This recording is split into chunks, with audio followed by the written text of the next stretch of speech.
ನಮಸ್ಕಾರ ಸ್ನೇಹಿತರೆ. ಗೃಹಲಕ್ಷ್ಮಿ ಮಹಿಳೆಯರಿಗೆ 24 ಅಂದರೆ ಸೆಪ್ಟೆಂಬರ್ ತಿಂಗಳ ಹಣ, 25 ಅಕ್ಟೋಬರ್ ತಿಂಗಳ ಹಣ, ಜೊತೆಗೆ 26 ನವೆಂಬರ್ ತಿಂಗಳ ಹಣ ಸತತವಾಗಿ ಬಿಡುಗಡೆ ಆಗ್ತಾ ಇದೆ. ಯಾಕಂದರೆ BJP ನಾಯಕರು ಲಕ್ಷ್ಮೀ ಹೆಬ್ಬಾಳ್ಕರ್ ಅವರ ಮೇಲೆ ಪ್ರೆಷರನ್ನು ಹಾಕಿದ್ದಾರೆ. ಯಾಕೆ ಈ ರೀತಿ ಪ್ರತಿ ತಿಂಗಳು ಡಿಲೇ ಮಾಡ್ತಾ ಇದ್ರಿ? ಮಹಿಳೆಯರ ಪರವಾಗಿ ವಹಿಸಿಕೊಂಡು ಮಾತನಾಡಿದ್ದಾರೆ. ಸೊ ಹಾಗಾದರೆ ಬನ್ನಿ ಸ್ನೇಹಿತರೆ, ಈ 3 ಕಂತುಗಳ ಬಗ್ಗೆ ನಾನು ಡೀಟೇಲ್ಸ್ ಆಗಿ ವಿವರಣೆಯನ್ನು ಕೊಡ್ತೀನಿ. ಸೊ ಯಾವಾಗಿನಿಂದ ಬಿಡುಗಡೆ ಆಗ್ತಾ ಇದೆ? 24ನೇ ಕಂತಿನ ಹಣ ಅಂತೂ ಸಾಕಷ್ಟು ಜಿಲ್ಲೆಗಳಲ್ಲಿರ್ತಕ್ಕಂತಹ ಮಹಿಳಾ ಫಲಾನುಭವಿಗಳಿಗೆ ದುಡ್ಡು ಜಮಾ ಆಗಿದೆ. ಅದರ ಬಗ್ಗೆ ನಾನು ಕ್ಲಿಯರ್ ಆಗಿ ತಿಳಿಸ್ಕೊಡ್ತೀನಿ. ಇನ್ನು ಯಾವ ಜಿಲ್ಲೆಗಳಿಗೆ ಬರೋದಿದೆ, ಎಷ್ಟು ಲಕ್ಷ ಫಲಾನುಭವಿಗಳು ಉಳಿದಿದ್ದಾರೆ, ಇದರ ಜೊತೆಗೆ ಟೋಟಲಿ ಗ್ಯಾರಂಟಿ ಯೋಜನೆಯಲ್ಲಿ 1,10,000 ಕೋಟಿಯಷ್ಟು ಖರ್ಚು ವೆಚ್ಚ ಆಗಿದೆ ಅಂತೆ. ಸ್ವತಃ ಇಲ್ಲಿ ಸರ್ಕಾರವೇ ತಿಳಿಸಿರ್ತಕ್ಕಂಥದ್ದು.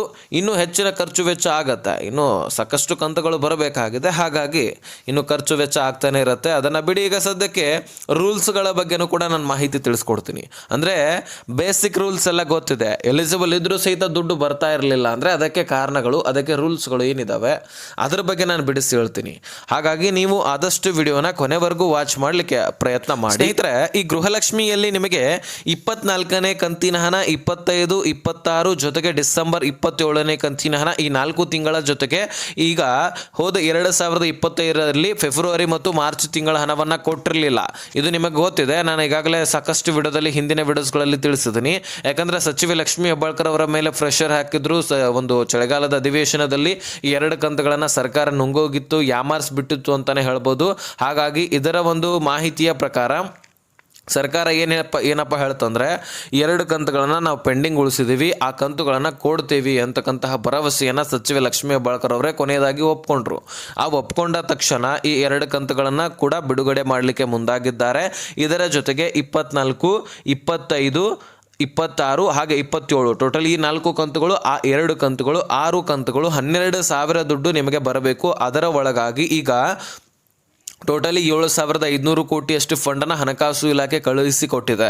ಮೊದಲು ಏನು ಮಾಡ್ತಾ ಇತ್ತಪ್ಪ ಅಂದರೆ, 1 ತಿಂಗಳದ್ದು ಕೊಟ್ಟರೆ 2 ತಿಂಗಳ ಕಟ್ಟಲೆ ಮಹಿಳಾ ಮತ್ತು ಮಕ್ಕಳ ಕಲ್ಯಾಣ ಇಲಾಖೆ ನಮಗೆ ಬಿಡುಗಡೆ ಮಾಡ್ತಾ ಇಲ್ಲ ಅಂತ ನಾವು ಅಂದ್ಕೊಂಡಿದ್ದೆ. ಆದರೆ ಸಚಿವೆ ಲಕ್ಷ್ಮೀ ಹೆಬ್ಬಾಳ್ಕರ್ ಅವರು ಆ ಮಾಹಿತಿಯನ್ನು ಹೊರಗೆ ಹಾಕಿದ್ರು. ಅದೇನೆಂದರೆ, ಹಣಕಾಸು ಇಲಾಖೆ ಸರಿಯಾಗಿ ದುಡ್ಡನ್ನು ಕೊಡ್ತಾ ಇಲ್ವಂತೆ.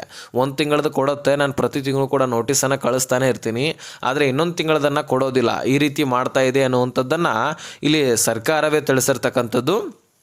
ಹಾಗಾಗಿ ಈ 3 ಕಂತುಗಳನ್ನು ಸದ್ಯಕ್ಕೆ ರಿಲೀಸ್ ಮಾಡ್ತಾ ಇದೆ. ಒಟ್ಟಾರೆಯಾಗಿ 6 ಕಂತುಗಳಿಗೆ ನಿಮಗೆ ಎಷ್ಟು ಕೋಟಿಯಷ್ಟು ಫಂಡ್ ಬೇಕಾಗತ್ತೆ ಅಂದರೆ 15,000 ಕೋಟಿಯಷ್ಟು ಫಂಡ್ ಬೇಕಾಗತ್ತೆ. ಹಾಗಾಗಿ ಸದ್ಯಕ್ಕೆ ಸ್ನೇಹಿತರೆ, ನಿಮಗೆ 15,000 ಕೋಟಿಯಷ್ಟು ಫಂಡನ್ನು ಕೊಡ್ಲಿಕ್ಕೆ ಆಗೋದಿಲ್ಲ. ಒಟ್ಟಾರೆಯಾಗಿ 7,500 ಕೋಟಿ ಆದರೂ ಕೊಡ್ತಾರೆ. ಇದು ಭರವಸೆ ಇರಲಿ. ಈ 5,000 ಕೋಟಿಯಷ್ಟು ಫಂಡನ್ನು 7,500 ಕೋಟಿಯಲ್ಲಿ 2,500 ಕೋಟಿ ಸದ್ಯಕ್ಕೆ 24ನೇ ಕಂತಿನ ಹಣ ಸಾಕಷ್ಟು ಮಹಿಳೆಯರಿಗೆ ಜಮಾ ಆಗಿದೆ. ಬೆಂಗಳೂರು ನಗರ, ಬೆಂಗಳೂರು ಗ್ರಾಮಾಂತರ ಸೇರಿದಂತೆ ವಿಜಯನಗರ, ಧಾರವಾಡ, ಯಾದಗಿರಿ, ಉತ್ತರ ಕನ್ನಡ, ದಕ್ಷಿಣ ಕನ್ನಡ ಹೀಗೆ ಹಲವಾರು ಜಿಲ್ಲೆಗಳಲ್ಲಿರ್ತಕ್ಕಂತಹ ಗೃಹಲಕ್ಷ್ಮಿಯರ ಖಾತೆಗಳಿಗೆ ಜಮಾ ಆಗ್ತಾ ಇದೆ. ಹಾಗೆ ಇಂದು ಕೂಡ ಸಾಕಷ್ಟು ಜಿಲ್ಲೆಗಳಲ್ಲಿ ಜಮಾ ಆಗಿದೆ. ಕೊಡಗು, ಮಂಡ್ಯ ಆಗಿರಲಿ, ಚಾಮರಾಜನಗರ ಆಗಿರಲಿ, ಹಾಗೆ ತುಮಕೂರು, ದಾವಣಗೆರೆ, ಅದೇ ರೀತಿಯಾಗಿ ಚಿಕ್ಕಮಗಳೂರು, ಶಿವಮೊಗ್ಗ, ಉಡುಪಿ ಹೀಗೆ ಹಲವಾರು ಜಿಲ್ಲೆಗಳಲ್ಲಿರ್ತಕ್ಕಂತಹ ಗೃಹಲಕ್ಷ್ಮಿಯರ ಖಾತೆಗಳಿಗೆ ಜಮಾ ಆಗ್ತಾ ಇದ್ದು, ಈಗ ಸದ್ಯಕ್ಕೆ 5-6 ಲಕ್ಷ ಫಲಾನುಭವಿಗಳಿಗೆ ಜಮಾ ಆಗಿದೆ ಅಂತ ಹೇಳಲಾಗ್ತಾ ಇದೆ. ಇನ್ನು ಅನೇಕ ಫಲಾನುಭವಿಗಳು, ಲಕ್ಷಾಂತರ ಫಲಾನುಭವಿಗಳು ಬಾಕಿ ಉಳಿದಿದ್ದಾರೆ. ಈಗ ನಡೀತಿರ್ತಕ್ಕಂಥದ್ದು ಟ್ರಯಲ್ ಮಾತ್ರ ಇದು. ಹಾಗಾಗಿ ಎಲ್ಲ ಮಹಿಳೆಯರಿಗೆ ಕ್ಲಿಯರಿಟಿ ಸಿಕ್ಕಿಲ್ಲ, ಇನ್ನೂ ಜಮಾ ಆಗ್ತಾ ಇಲ್ಲ ಅಂತ ಅಂದ್ಕೊಂಡಿದ್ದಾರೆ. ಕೆಲವೊಂದಿಷ್ಟು ಜನರಿಗೆ ಮಾತ್ರ ಜಮಾ ಆಗಿದೆ. ಸರ್ಕಾರ ಆದಷ್ಟು ಬೇಗ ಎಲ್ರಿಗೂ ಕೂಡ ಸ್ಪೀಡಾಗಿ ಜಮಾ ಮಾಡಲಿಕ್ಕೆ ಆಗೋದಿಲ್ಲ. ಯಾಕಂದರೆ 2-3 ದಿನದಲ್ಲಿ ಕ್ಲಿಯರ್ ಆಗ್ತಾ ಇತ್ತಂದರೆ ಈಗಾಗಲೇ ಕ್ಲಿಯರ್ ಆಗ್ತಾ ಇತ್ತು. ಆದರೆ ಏನಾಗಿದೆ ಅಂದರೆ, ತಾಂತ್ರಿಕ ದೋಷ ಆಗುವಂತಹ ಸಾಧ್ಯತೆ ಇರುತ್ತೆ. ಹಾಗಾಗಿ ಸ್ಲೋ ಆಗಿ ಜಮಾ ಮಾಡ್ತಾರಂತ ನಾನು ಹೇಳ್ತಾ ಇಲ್ಲ, ಸರ್ಕಾರವೇ ಖುದ್ದಾಗಿ ಲಕ್ಷ್ಮೀ ಹೆಬ್ಬಾಳ್ಕರ್ ಅವರೇ ಹೇಳಿದ್ದಾರೆ. ಹೀಗಾಗಿ 1 ಕಂತಿನ ಹಣ ಜಮಾ ಆಗಬೇಕಂದ್ರೆ 10ರಿಂದ 15 ದಿನ ಆದರೂ ಟೈಮ್ ಅವ್ರಿಗೆ ಬೇಕಂತೆ. ಹಾಗಾಗಿ ಈಗ ಸದ್ಯಕ್ಕೆ ನಿಮಗೆ ಟೈಮ್ ತೆಗೆದುಕೊಳ್ಳುತ್ತೆ. 100% ಇದು 10ರಿಂದ 15 ದಿನ ಆದರೂ ಟೈಮ್ ತೆಗೆದುಕೊಳ್ಳುತ್ತೆ. ಆದರೆ ಎಲ್ಲರೂ ಕೂಡ ಸಹಕರಿಸಬೇಕು. ಒಂದೇ ದಿನದಲ್ಲಿ ಒಬ್ಬರಿಗೆ ಜಮಾ ಆದರೆ ಇನ್ನು ಕೆಲವೊಂದಿಷ್ಟು ದಿನಗಳಲ್ಲಿ, ಇನ್ನು ಕೆಲವೊಂದಿಷ್ಟು ಫಲಾನುಭವಿಗಳಿಗೆ 1-2 ದಿನಗಳಲ್ಲಿ ಕ್ಲಿಯರ್ ಆಗ್ಲಿಕ್ಕೆ ಆಗೋದಿಲ್ಲ. ಈ ಒಟ್ಟಾರೆಯಾಗಿ ಈಗ 3 ಕಂತುಗಳು 6,000 ಆದರೂ ಬಿಡುಗಡೆ ಆಗ್ತಾ ಇದೆ ಪ್ರತಿಯೊಬ್ಬ ಮಹಿಳೆಯರಿಗೆ. ಹೀಗೆ ಹಲವಾರು ಮಹಿಳೆಯರಿಗೆ ಜಮಾ ಆಗುತ್ತೆ. ಈ 2,000 ಅಂತೂ ನಿಮ್ಮ ಖಾತೆಗಳಿಗೆ ಖಂಡಿತವಾಗ್ಲೂ ಬರ್ತಾ ಇದೆ. ಆದರೆ ಯಾವ ಮಹಿಳೆಯರಿಗೆ ಬರುತ್ತೆ, ಯಾವ ಮಹಿಳೆಯರಿಗೆ ಬರೋದಿಲ್ಲ ಅಂತಕ್ಕಂಥದ್ದನ್ನು ನಾವು ತಿಳ್ಕೊಳ್ಳೋಣ. ಸ್ನೇಹಿತರೆ, ನಿಮಗೆ ಒಟ್ಟಾರೆಯಾಗಿ ಎಲಿಜಿಬಲ್ ಇಲ್ಲ ಅಂತ ಹೇಳೋದಾದರೆ ಅದಕ್ಕೆ ನಿಮಗೆ ರೂಲ್ಸ್ ಗೊತ್ತಿದೆ. ಅಂದರೆ GST Pharaoh, income tax Pharaoh, ಹೀಗೆ ಹಲವಾರು ರೂಲ್ಸ್ಗಳಿದ್ದಾವೆ. ರೇಷನ್ ಕಾರ್ಡ್ ಇಲ್ಲದಂಥವರಿಗೆ ಜಮಾ ಆಗೋದಿಲ್ಲ, ಫೇಕ್ ಡಾಕ್ಯುಮೆಂಟ್ಸ್ಗಳಿಂದ ರೇಷನ್ ಕಾರ್ಡನ್ನು ಮಾಡಿಸ್ಕೊಂಡಿದ್ದಂಥವ್ರಿಗೆ ಜಮಾ ಆಗೋದಿಲ್ಲ. ಹೀಗೆ ಅನೇಕ ರೂಲ್ಸ್ಗಳಿದ್ದಾವೆ, ಇದು ನಿಮಗೆ ಗೊತ್ತಿದೆ. ಅದನ್ನು ವೈಟ್ ಬೋರ್ಡ್ ಕಾರ್ ಹೊಂದಿದಂಥವ್ರಿಗೂ ಕೂಡ ಜಮಾ ಆಗೋದಿಲ್ಲ. ಅವರನ್ನು APLಗೆ ಕನ್ವರ್ಟ್ ಮಾಡಿದರೆ ಜಮಾ ಆಗುತ್ತೆ, ಟೋಟಲಿ ಅವರನ್ನು ರದ್ದು ಮಾಡಿದ್ರೆ ಜಮಾ ಆಗೋದಿಲ್ಲ ಅಂತ ಇದು ಕೂಡ ಗೊತ್ತಿದೆ. ಅದೇ ರೀತಿಯಾಗಿ ವಾರ್ಷಿಕ ಆದಾಯ ಹೆಚ್ಚಿದ್ರೆ, ಅಂದರೆ ಒಟ್ಟಾರೆಯಾಗಿ APLಗೂ ಕೂಡ ಅರ್ಹತೆ ಹೊಂದಿದ್ರೆ ನಿಮಗೆ ಜಮಾ ಆಗುತ್ತೆ. APL ಕೂಡ ನಿಮ್ಮ ಹತ್ರ ಇರಲಿಲ್ಲ ಅಂದರೆ ಜಮಾ ಆಗೋದಿಲ್ಲ, ಇದು ನಿಮಗೆ ಗೊತ್ತಿದೆ.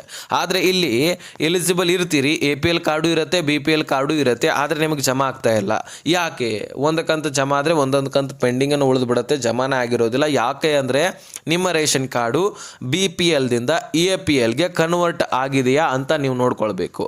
ಆಹಾರ ಇಲಾಖೆಯ ವೆಬ್ಸೈಟ್ನಲ್ಲಿ ಹೋಗಿ ನೀವು ಚೆಕ್ ಮಾಡ್ಕೊಳ್ಬಹುದು ಈಸಿಯಾಗಿ. ನಿಮಗೆ ಅದು ಗೊತ್ತಿರಲಿಲ್ಲ ಅಂದರೆ ಮೊಬೈಲಲ್ಲಿ ಆರಾಮಾಗಿ ಚೆಕ್ ಮಾಡ್ಕೊಳ್ಬಹುದು. ಕಮೆಂಟ್ ಮಾಡಿ ಆಹಾರ ಅಂತ ಕಮೆಂಟ್ ಮಾಡಿ, ಅಥವಾ ರೇಷನ್ ಕಾರ್ಡನ್ನು ಚೆಕ್ ಮಾಡೋದು ಹೇಗೆ ಅಂತ ಕೇಳಿ.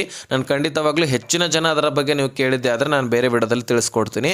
ಸೊ ಇನ್ನು ಸ್ನೇಹಿತರೆ, ಈ BPLದಿಂದ APLಗೆ ಕನ್ವರ್ಟ್ ಆಗೋದು ಹೇಗೆ ಅಂದರೆ, ಹೆಚ್ಚಿನ ಆದಾಯವನ್ನು ನೀವು ಹೊಂದಿದ್ದೆ ಆದರೆ, ಅಥವಾ ವೈಟ್ ಬೋರ್ಡ್ ಕಾರು, ಈಗ ಕಾರ್ಗಳನ್ನು ಖರೀದಿ ಮಾಡಬಾರ್ದಂತೇನಿಲ್ಲ, ಒಂದು ಸ್ವಲ್ಪ ಆದಾಯ ಹೆಚ್ಚಾಗಲಿ ಅಥವಾ ಒಂದು ಸ್ವಲ್ಪ ಹಣವನ್ನು ಕೂಡಿಟ್ಟು ನಾವು ಕೂಡ ಕಾರ್ ತೆಗೆದುಕೊಳ್ಬೇಕಂತ ಎಲ್ಲರಿಗೂ ಕೂಡ ಆಸೆ ಇರುತ್ತೆ. ಹಾಗಾಗಿ ಈ ರೀತಿ ಖರೀದಿ ಮಾಡಿರ್ತೀರಿ.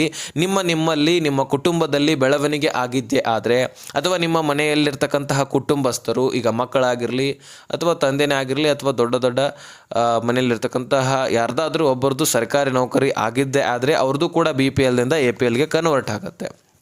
ಹೀಗಾಗಿ APLಗೆ ಕನ್ವರ್ಟ್ ಆಗೋದು ಸಹಜ.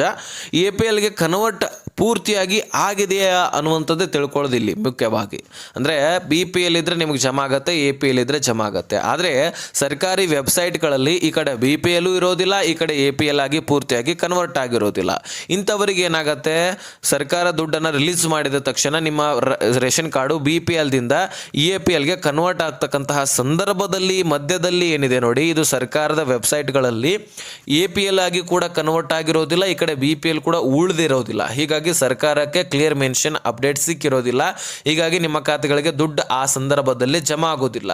ಅದನ್ನು ಹೊರತುಪಡಿಸಿ ಇನ್ನು ಉಳಿದಂತಹ ಕಂತುಗಳು, ಅಂದರೆ APL ಆಗಿ ಪೂರ್ತಿಯಾಗಿ ಕನ್ವರ್ಟ್ ಆಯ್ತಪ್ಪ, ಸರ್ಕಾರಿ ವೆಬ್ಸೈಟ್ಗಳಲ್ಲಿ ಫೆಚ್ ಆಗಿದೆ ಡೀಟೇಲ್ಸು ಅಂತ ಅನ್ನೋದಾದರೆ, ತದನಂತರ ನಿಮ್ಮ ಖಾತೆಗಳಿಗೆ ದುಡ್ಡು ಜಮಾ ಆಗುತ್ತೆ. ಇದು ಖಂಡಿತವಾಗ್ಲು. ಇನ್ನು ಇದನ್ನು ಹೊರತುಪಡಿಸಿ ನಿಮ್ಮ ಅಕೌಂಟ್ಗಳು ಚಾಲ್ತಿಯಲ್ಲಿ ಇದೆಯಾ ಇಲ್ವಾ ಅಂತ ನೋಡ್ಕೊಳ್ಳಿ. ಅಂದರೆ ಸಿಂಪಲ್ ಆಗಿ ಹೇಳೋದಾದರೆ, ನಿಮ್ಮ ಬ್ಯಾಂಕ್ ಅಕೌಂಟ್ನಲ್ಲಿ ಟ್ರಾನ್ಸಾಕ್ಷನ್ ಮಾಡಿಸ್ತಾ ಇದ್ದರೆ ಮಾತ್ರ ನಿಮ್ಮ ಅಕೌಂಟ್ ಚಾಲ್ತಿಯಲ್ಲಿರುತ್ತೆ. ಅದು ಆನ್ಲೈನ್ ಪೇಮೆಂಟ್ ಆಗಿರಲಿ ಅಥವಾ ಆಫ್ಲೈನ್ ಆಗಿರಲಿ, ಬ್ಯಾಂಕ್ಗಳ ವಹಿವಾಟು ಮಾಡ್ತಾ ಇರಬೇಕು, ಆಗ ಮಾತ್ರ ಅಕೌಂಟ್ ಚಾಲ್ತಿಯಲ್ಲಿರುತ್ತೆ. ಇಲ್ಲಿ ಹೆಚ್ಚಾಗಿ ಹಳ್ಳಿಯಲ್ಲಿರ್ತಕ್ಕಂತಹ ಮಹಿಳೆಯರ ಅಕೌಂಟ್ಗಳು ಚಾಲ್ತಿಯಲ್ಲಿಲ್ವಂತೆ. ಹಾಗಾಗಿ ಅವರು ಹೆಚ್ಚಾಗಿ ಗಮನವಿರಿಸಿ ನಿಮ್ಮ ಅಕೌಂಟ್ಗಳು ಚಾಲ್ತಿಯಲ್ಲಿ ಇದ್ದರೆ ಮಾತ್ರ ದುಡ್ಡು ಜಮಾ ಆಗುತ್ತೆ. ಇನ್ನು ರೇಷನನ್ನು ಪ್ರತಿ ತಿಂಗಳು ಸರಿಯಾಗಿ ತೆಗೆದುಕೊಳ್ತಾ ಇರಬೇಕಂತ ಸರ್ಕಾರ ತಿಳಿಸಿದೆ. ನಾವು ನಿಮಗೋಸ್ಕರ ರೇಷನ್ ಕೊಡ್ತಾ ಇರ್ತೀವಿ, ನೀವು ತೆಗೆದುಕೊಳ್ಳೋದಿಲ್ಲ, ನೀವು ವಲಸೆನಾದರೂ ಹೋಗಿರಿ ಅಥವಾ ಇನ್ಯಾವುದೇ ಕಾರಣಕ್ಕಾಗಿ ತೆಗೆದುಕೊಳ್ತಾ ಇರಲಿಲ್ಲ ಅಂದರೆ ಸರ್ಕಾರಕ್ಕೆ ಆ ಒಂದು ನಿಮ್ಮ ಉತ್ತರ ಬೇಡಾಗಿದೆ.